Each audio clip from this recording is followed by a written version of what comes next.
10 సార్లు ఆలోచన చేసి నిర్ణయం తీసుకోండి. ఎందుకంటే ఈ పక్కన మా పెద్దారెడ్డి మామ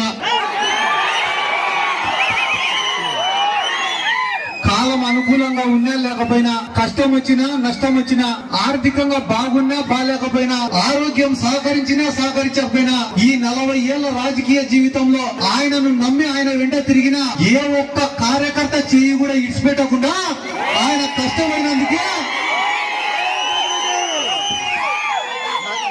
ఒక రోజు కష్టం 2 రోజుల కష్టం కాదు, 30-40 ఏళ్ల కష్టానికి ఫలితమే ఈ రోజు ఆయన తాడిపత్రి ఎమ్మెల్యేగా ఉన్నాడు. అటువంటి నాయకుడికి అండగా ఉండాల్సినటువంటి బాధ్యత తాడిపత్రి ప్రజలకు ఉంది.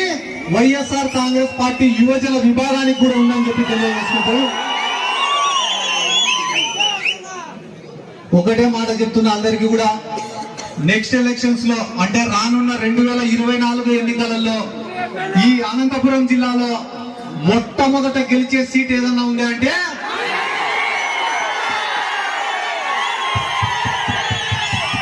అది తాడిపత్రి. నేను ఇంకా మీకు సంక్షేమ పథకం